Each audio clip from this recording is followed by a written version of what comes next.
136 TKI yang dideportase dari Malaysia tiba di Gedung Andromeda Polonia, Medan. PLT Wali Kota Medan wajibkan warga gunakan masker bila beraktivitas di luar rumah.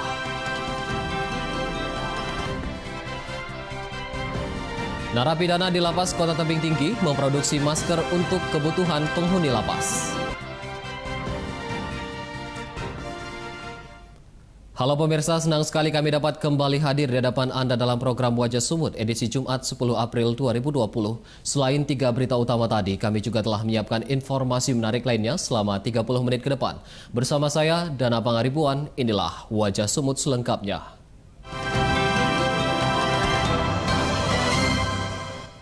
Kasus positif COVID-19 di Sumatera Utara meningkat menjadi 87 kasus, 8 kasus meninggal dunia. Sementara jumlah PDP yang dirawat sebanyak 149 orang.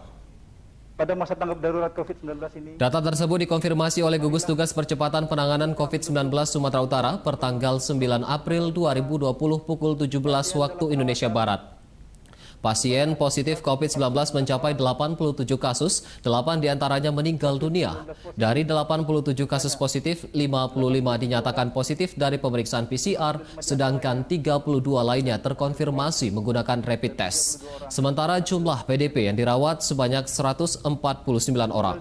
Juru bicara Gugus Tugas Percepatan Penanganan COVID-19 Sumatera Utara, Wiko Irwan, menghimbau masyarakat untuk tidak mudik selama pandemi COVID-19. dapat menularkan pasien dalam pengawasan sebanyak 149 orang, COVID-19 positif sebanyak 87 orang, 55 diantaranya dipastikan hasil swab, dan 32 orang hasil rapid test. Meninggal dunia sebanyak 8 orang, dan telah sembuh sebanyak 8 orang.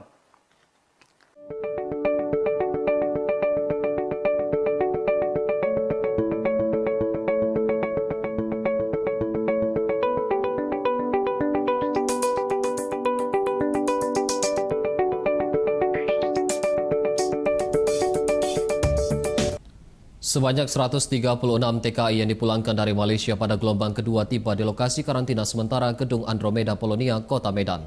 Para TKI akan menjalani karantina selama 2 hingga 4 hari menunggu penjemputan dari pemerintah daerah masing-masing. 136 TKI gelombang kedua yang dideportase dari Malaysia tiba di Gedung Andromeda Polonia, Medan pada Kamis sore. Setibanya di lokasi, para TKI kembali menjalani pemeriksaan suhu tubuh dan sterilisasi dengan mencuci tangan dan berganti baju sebelum memasuki areal gedung. Menurut Komandan Lanut Suwodo, Kolonel Penerbang BK Yuda, 136 TKI tersebut nantinya akan menjalani karantina selama 2 hingga 4 hari sembari menunggu penjemputan dari Pemda sesuai domisili TKI. Selama menjalani karantina sementara, para TKI akan dipantau kondisi kesehatannya dan pemenuhan logistik akan didukung Dinas Sosial Pemprov Sumut. Jadi mereka kita tampung, kemudian nanti dari masing-masing pejabat pemerintah daerah yang ada di Sumatera Utara nanti akan menjemput anggota di sini. Jadi misalnya contoh dari Pematang Siantar atau dari mana, dari daerah lain, nanti Pemdanya akan datang di sini untuk menjemput warganya. Jadi di sini mungkin Sementara itu, sebanyak 29 TKI yang dideportase dari Malaysia telah dipulangkan ke daerah asal mereka. 105 TKI lainnya masih jalani karantina di bumi perkemahan Deli Serdang. Hal tersebut sesuai data Gugus Tugas COVID-19 Deli Serdang bahwa ada 29 TKI yang telah dipulangkan ke daerah mereka masing-masing. 29 TKI tersebut terdiri dari 26 TKI asal Aceh, sedangkan 3 lainnya asal Kabupaten Serdang Bedagai. Para TKI yang dipulangkan tersebut merupakan TKI yang tiba pada gelombang pertama pemulangan TKI dari Malaysia pada Kamis pagi kemarin. Sementara 105 TKI lainnya masih menjalani karantina sementara di bumi perkemahan Deli Serdang berkapasitas 120 kamar. Selain itu, bagi TKI yang berasal dari luar Pulau Sumatera seperti Jawa Timur, Jambi, NTT, dan Madura, rencananya akan dipulangkan hari ini sambil menunggu kedatangan ketiga dan keempat TKI dari Malaysia. Gugus Tugas COVID-19 menyampaikan bahwa TKI yang telah dipulangkan tetap harus menjalani karantina mandiri selama 14 hari dengan diawasi oleh pemerintah daerah masing-masing.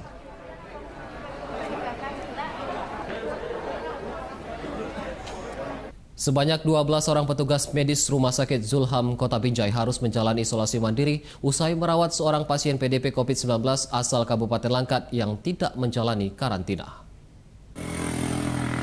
12 orang tenaga medis yang bertugas di Rumah Sakit Umum Zulham Kota Binjai harus menjalani isolasi mandiri. Peristiwa tersebut bermula saat seorang warga asal Kabupaten Langkat memeriksakan kondisi kesehatannya tanpa pengawalan khusus. Petugas medis kemudian melakukan pemeriksaan rapid test terhadap pasien tersebut karena keluhan dan gejala yang mengarah COVID-19. Saat ditanyakan riwayat kesehatannya, pasien tersebut tidak mengakui bahwa dirinya sudah dinyatakan positif PDP oleh salah satu rumah sakit di Kabupaten Langkat. Pasien tersebut akhirnya mengaku sempat kabur setelah dinyatakan PDP dan akhirnya mendatangi Rumah Sakit Zulham Binjai tanpa ada pengawalan khusus. Menurut Kepala BPBD Kota Binjai Ahmad Yani, seharusnya pasien tersebut sudah dikarantina di rumah sakit rujukan, namun masih bebas berkeliaran hingga berdampak pada diisolasinya 12 tenaga medis Rumah Sakit Zulham Binjai. Dari daerah lain yang rumah sakit dan kesehatan itu sudah bekerja sama dengan Kesehatan Langkat ya untuk melihat itu.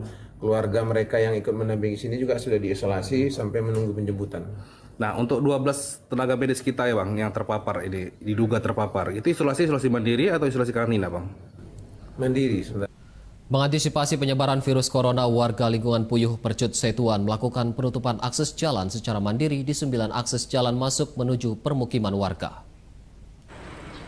Beginilah suasana di lingkungan Puyuh Perumnas Mandala, Kecamatan Percut Setuan, Deli Serdang, pasca penutupan jalan secara mandiri dalam 3 hari terakhir.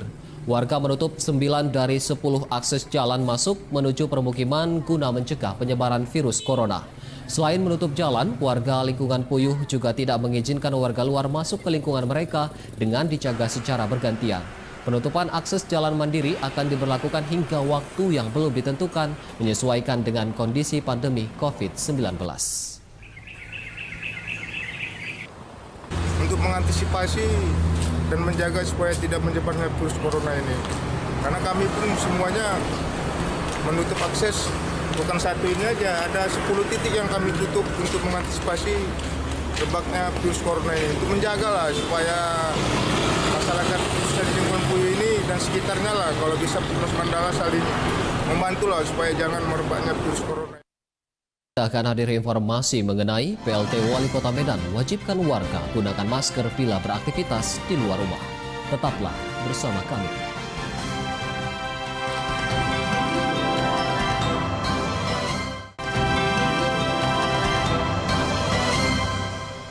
Anda masih bersama kami di Wajah Sumut. PLT Wali Kota Medan Ahyar Nasution menghimbau warga Kota Medan wajib menggunakan masker bila beraktivitas di luar rumah. Himbauan tersebut disampaikan karena di sejumlah lokasi publik masih banyak ditemukan warga tidak menggunakan masker.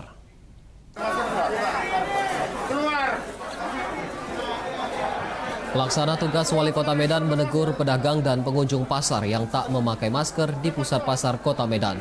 Ahyar menemukan banyak sekali pedagang dan pengunjung yang belum memakai masker.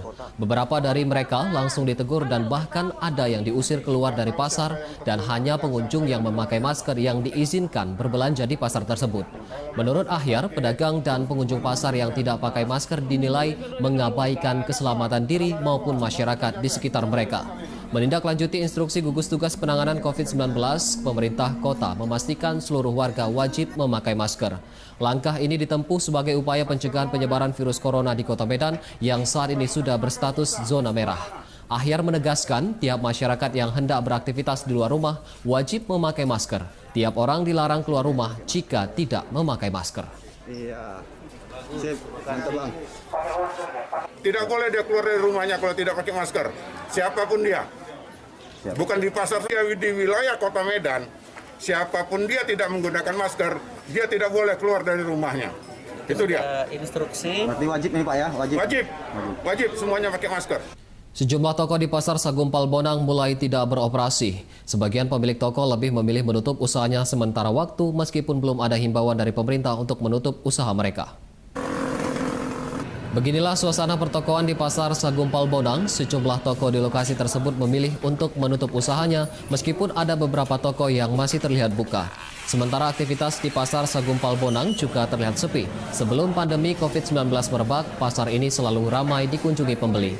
Menurut pedagang, penutupan sejumlah toko di Pasar Sagumpal Bonang dikarenakan kekhawatiran akan penyebaran virus COVID-19. Sepinya pembeli di Pasar Sagumpal diduga terkait penyebaran COVID-19 karena banyaknya masyarakat yang berdiam diri di rumah menghindari lokasi publik serta menurunnya perekonomian di tengah masyarakat. Karena kemarin Dinas Perindustrian dan Perdagangan mengumumkan bahwasanya tidak ada penutupan pasar. Cuman hanya lagi dengan teman-teman pedagang yang takut. Teman pedagang takut? Iya, yang khawatir dengan keselamatan mereka.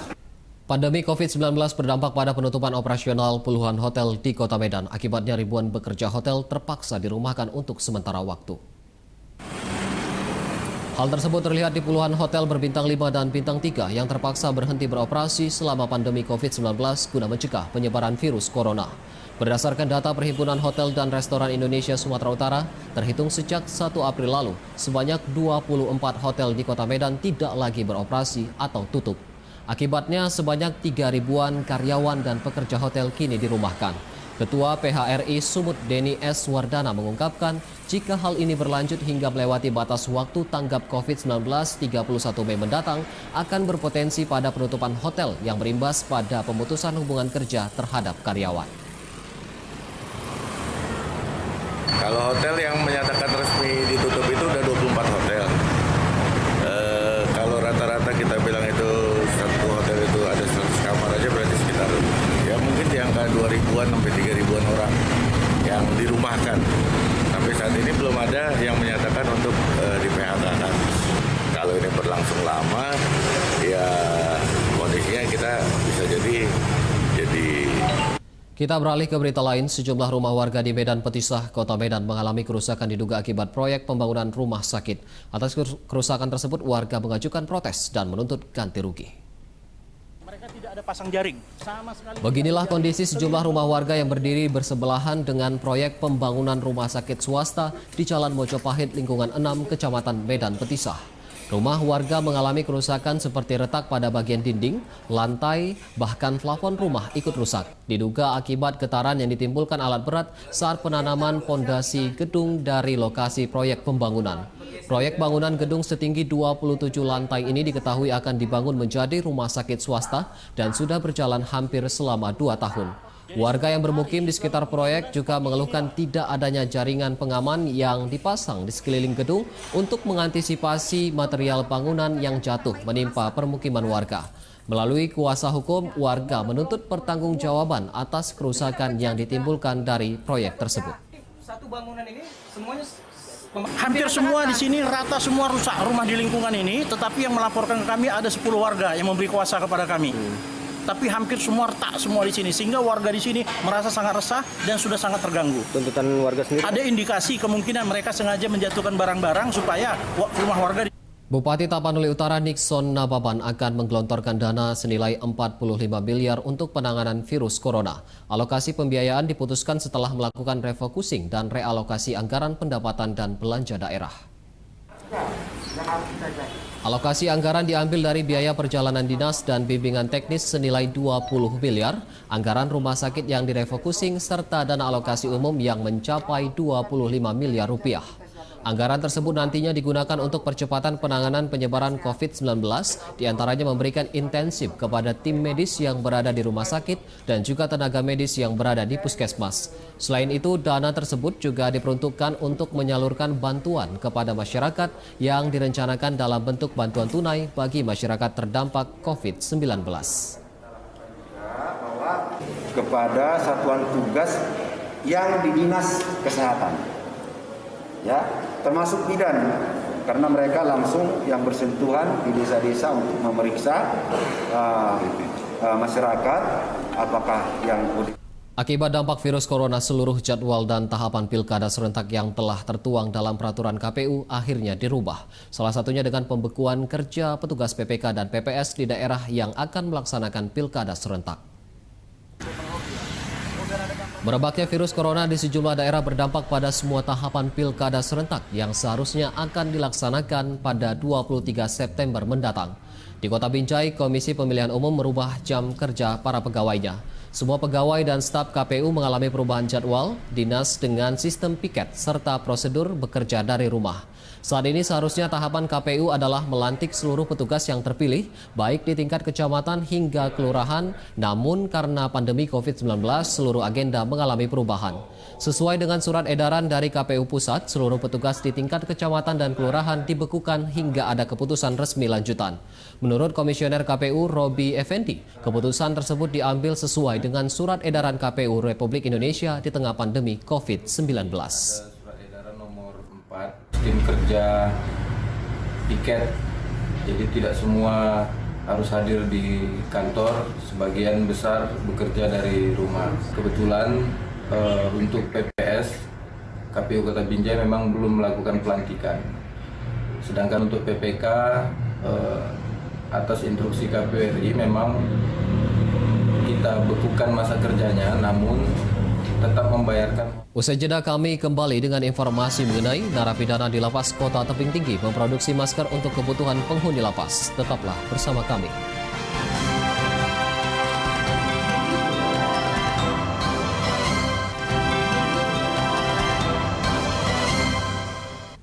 Kembali lagi di Wajah Sumut, sebagian warga yang terdaftar sebagai peserta program Keluarga Harapan dan Kartu Keluarga Sejahtera di Batubara belum menerima bantuan sembako selama beberapa bulan terakhir.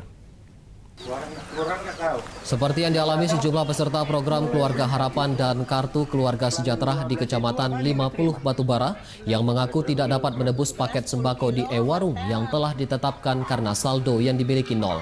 Kejadian ini pun sudah berlangsung sejak beberapa bulan terakhir. Para peserta PKH dan KKS tidak mengetahui pasti penyebab saldo nol tersebut sebab tidak ada penjelasan dari Dinas Sosial Kabupaten Batubara. Padahal mereka mengaku baru didata kembali dan rumah mereka telah ditempel stiker keluarga kurang mampu penerima manfaat bantuan sosial. Kepala Dinas Sosial Batubara Ishak Liza mengatakan hal tersebut terjadi karena adanya masalah administrasi dan pihaknya telah berkoordinasi dengan Kementerian Sosial untuk menyelesaikan persoalan tersebut. Dia tidak menerima nominal yang ada di KPM-nya, mungkin disebabkan telah terjadinya edukasi atau terjadinya misadministrasi dalam. Pemerintah Kota Sibolga menyalurkan ribuan paket sembako kepada warga di 17 kelurahan dan 4 kecamatan di Kota Sibolga. Bantuan sembako disalurkan untuk membantu kebutuhan warga yang terdampak ekonominya akibat pandemi COVID-19. Pemberian bantuan paket sembako dilaksanakan secara simbolis di halaman kantor Wali Kota Sibolga. Bantuan ribuan paket sembako yang diberikan kepada warga terdiri dari beras, telur, minyak goreng, dan mie instan. Seluruh bantuan diangkut menggunakan truk untuk selanjutnya disalurkan secara langsung ke rumah warga melalui petugas kelurahan. Pendistribusian bantuan sembako juga melibatkan petugas dari gugus tugas penanganan COVID-19 Sibolga. Sementara Wali Kota Sibolga Syarfi Hutahuruk mengatakan pemberian bantuan ditujukan kepada 3.000 kepala keluarga di Kota Sibolga yang terdampak ekonominya akibat pandemi COVID-19. Nah, terdampak ini, kami juga berpikir juga dari mana lagi. Sementara uang pemerintah sangat terbatas.